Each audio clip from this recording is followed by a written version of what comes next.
Hello guys, നമ്മൾ ഇന്നൊരു അമ്പല ദർശനത്തിന് വേണ്ടിയിട്ട് പോവാണ്. ആദ്യത്തെ കുറച്ച് ക്ലിപ്സ് ഒന്നും ഞങ്ങൾ എടുത്തില്ല, കാരണം ഈ ഒരു വ്ളോഗ് എടുക്കണമെന്നുള്ള തീരുമാനമൊന്നും എനിക്കില്ലായിരുന്നു. പിന്നെ ഞങ്ങൾ വിചാരിച്ചു എങ്കിൽ പോട്ടെ ഒരു വ്ളോഗ് എടുക്കാം. അതുകൊണ്ട് ആദ്യത്തെ ക്ലിപ്സ് ഒന്നുമില്ല, ഞങ്ങൾ മാവേലിക്കര സ്റ്റാൻഡ് ചെന്നിട്ടുള്ള ക്ലിപ്സൊക്കെയാണ് ഞാൻ പിന്നീട് കാണിക്കുന്നത്. അവിടെ നമ്മൾ സ്റ്റാൻഡിൽ ബസ്സിലാണ് പോയത്. സ്റ്റാൻഡിൽ ചെന്നിട്ട് നമ്മൾ അവിടെ നിന്നൊരു ഓട്ടോയ്ക്കാണ് നമ്മുടെ ശ്രീകൃഷ്ണസ്വാമി ടെമ്പിളിലോട്ടാണ് നമ്മൾ പോകുന്നത്. നമ്മുടെ മാവേലിക്കരയിൽ തന്നെ ഉള്ളതാണ്. ബുദ്ധ ജംഗ്ഷനിൽ റൈറ്റ് എടുക്കുമ്പോഴത്തേക്കും നമുക്ക് നമ്മുടെ അമ്പലം കാണാൻ പറ്റും. അവിടെ നമുക്ക് വഴിപാടൊക്കെ നടത്താൻ വേണ്ടിയിട്ട് പോയതാണ്. നല്ല മഴയായിരുന്നു, നമ്മൾ ഫുള്ള് നനഞ്ഞാണ് വന്നത്. നല്ല മഴയെന്ന് പറഞ്ഞാൽ നല്ല മഴയായിരുന്നു.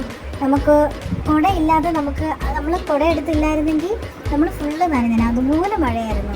എന്നാലും നല്ല വൃത്തിയുള്ള നമുക്ക് ആ മഴയും കൂടെ ആയപ്പോഴത്തേക്കും നല്ല രീതിയിൽ നമുക്കൊരു അടിപൊളി ഒരു അറ്റ്മോസ്ഫിയർ നമുക്ക് ആ അമ്പലത്തിൽ നിന്ന് കിട്ടി. അത് കഴിഞ്ഞിട്ട് ആ അമ്പലത്തിൻ്റെ തന്നെ പുറകിലായിട്ട് നവഗ്രഹങ്ങളുടെയും പിന്നെ അയ്യപ്പൻ്റെയും കൂടെയുള്ള വേറൊരു അമ്പലമുണ്ട്. നമ്മൾ ആ അമ്പലത്തിലോട്ടാണ് ഈ പോകുന്നത്. ആ പോകുന്ന വഴി തന്നെ നമ്മൾ അഗ്രഹാരങ്ങളിലൊക്കെ ചെന്ന പോലത്തെ ഒരു വഴിയാണ്. അവിടെ ഫുൾ തമിഴ് സ്റ്റൈൽ ഓരോ വീട്ടിലെ കോലമൊക്കെ ഇട്ട് അങ്ങനെയൊക്കെ ആയിരുന്നു. ഈ അമ്പലത്തിൻ്റെ അകമെന്ന് പറഞ്ഞാൽ നമ്മളെ ശരിക്കും ഞെട്ടിപ്പിക്കുന്ന രീതിയിലാണ്. കാരണം ഈ അമ്പലം ഒരു വീട് പോലെ, നമുക്ക് അകത്ത് ടൈലിട്ടേക്കുന്ന ഒരു അമ്പലം ഞാൻ വേറെ കണ്ടിട്ടില്ല.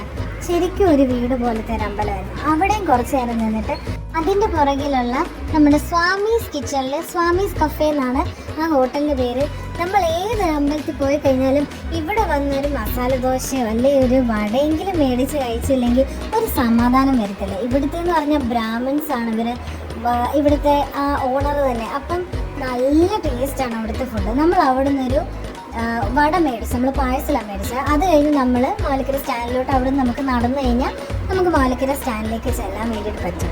അത് കഴിഞ്ഞ് ഞങ്ങൾ സ്റ്റാൻഡിലേക്ക് പോയി, നമുക്ക് ബസ് കിട്ടി. നമ്മൾ കുറച്ച് നേരം ഒന്ന് വെയിറ്റ് ചെയ്തെങ്കിലും നമുക്ക് ബസ് കിട്ടി. നമ്മൾ സ്റ്റാൻഡിലേക്ക് അങ്ങോട്ട് അകത്തോട്ട് കയറി ചെല്ലുകയും ബസ് അങ്ങോട്ട് എടുക്കാൻ തുടങ്ങുകയും കൂടെ ആയിരുന്നു. അങ്ങനെ പെട്ടെന്ന് തന്നെ നമുക്ക് ബസ്സും കിട്ടി. നമ്മൾ ഇങ്ങോട്ട് സ്കൂട്ടറിലായിരുന്നു നമ്മൾ ട്രിപ്പ് അടിച്ചിട്ട് പൈനമൂട് വരെ വന്നത്. അതുപോലെ പിന്നെ തിരിച്ച് നമ്മൾ ട്രിപ്പ് അടിച്ച് ഓരോരുത്തരെയും നമ്മൾ വീട്ടിൽ കൊണ്ടുപോയി. അത് കഴിഞ്ഞ് വൈകിട്ട് ഞങ്ങൾ തിരുവല്ല വരെ ഒന്ന് പോയി. അപ്പോഴത്തേക്കും മഴയൊക്കെ ഒന്ന് കുറഞ്ഞുകൊണ്ട് നമ്മൾ നടന്ന് തന്നെയാണ് കൊല്ലടയിലോട്ട് പോയത്.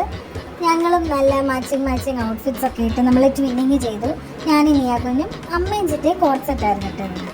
ഞങ്ങൾ പിന്നെ കൊല്ലടയിൽ ചെന്നിട്ട് അവിടെ നിന്ന് ബസ് കയറിയാണ് ഞങ്ങൾ തിരുവല്ലയ്ക്ക് പോയത്. നമ്മൾ കുറച്ച് നേരം ബസ്സിന് വേണ്ടി വെയിറ്റ് ചെയ്തു. ഞായറാഴ്ച ആയതുകൊണ്ട് തന്നെ ബസ് ഭയങ്കര കുറവായിരുന്നു. കുറേ നേരം വെയിറ്റ് ചെയ്തിട്ടാണെങ്കിലും നമുക്ക് ബസ് കിട്ടി.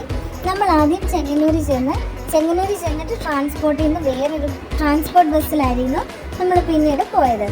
അങ്ങനെ നമ്മൾ ചെങ്ങന്നൂർ നമ്മുടെ ട്രാൻസ്പോർട്ട് സ്റ്റാൻഡിലേക്ക് വന്നു. ട്രാൻസ്പോർട്ട് സ്റ്റാൻഡിൽ വന്നിട്ട് നമ്മൾ അപ്പം തന്നെ നമുക്ക് തിരുവല്ലയുടെ തന്നെ വണ്ടി നമുക്ക് കിട്ടി. അങ്ങനെ നമ്മൾ തിരുവല്ലയിലോട്ട് ഇറങ്ങി. തിരുവല്ല വരെ പോകണ്ട, അതിനും മുന്നെയാണ്.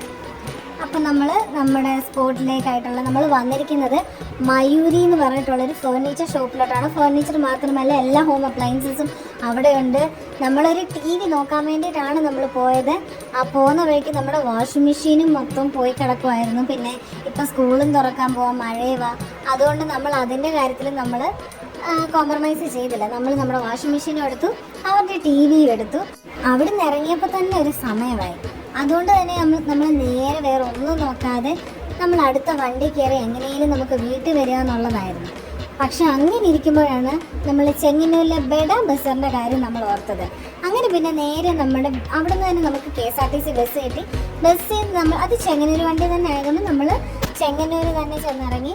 ഈ ട്രാൻസ്പോർട്ട് സ്റ്റാൻഡിൻ്റെ നേരെ ഓപ്പോസിറ്റാണ് ബെഡ ബസാർ. ഇവിടെ സ്കൂളിന് വേണ്ടിയിട്ടുള്ള എല്ലാ കാര്യങ്ങളും നമുക്ക് പ്രൊവൈഡ് ചെയ്യുന്നുണ്ട് ഇവർ.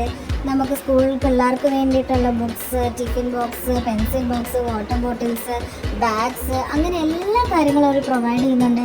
അത് പോരാത്തതിന് അവിടെ തുണികൾ വളരെ ഓഫറിന് നമുക്ക് കിട്ടുന്നുണ്ട്. പിന്നെ സ്റ്റേഷനറി ഐറ്റംസ് കിട്ടുന്നുണ്ട്, ചെരുപ്പുകളായിക്കോട്ടെ, അങ്ങനെ എല്ലാ കാര്യങ്ങളും അവർ നമുക്ക് ഓഫറിൽ പ്രൊവൈഡ് ചെയ്യുന്നുണ്ട്. നമുക്ക് പിള്ളേർക്ക് വേണ്ടിയിട്ടുള്ള എല്ലാ കാര്യങ്ങളും നമ്മൾ മേടിക്കുകയും ചെയ്തു. അത് കഴിഞ്ഞ് അവിടെ ബസ് നോക്കിയിട്ടൊന്നും ബസ്സില്ലായിരുന്നു. അതുകൊണ്ട് നമ്മൾ ഓട്ടോയ്ക്കാണ് പിന്നെ അവിടെ നിന്ന് വന്നത്. നല്ല അടിപൊളി ഒരു അപ്പച്ചൻ്റെ ഒരു ഓട്ടമായിരുന്നു. പുള്ളി നല്ല പാട്ടൊക്കെ വെച്ച് നമ്മളെ ശരിക്കും എൻജോയ് ചെയ്തിട്ടാണ് നമ്മളെ ഇങ്ങ് കുന്നം വരെ നമ്മളെ കൊണ്ടെത്തിച്ചത്.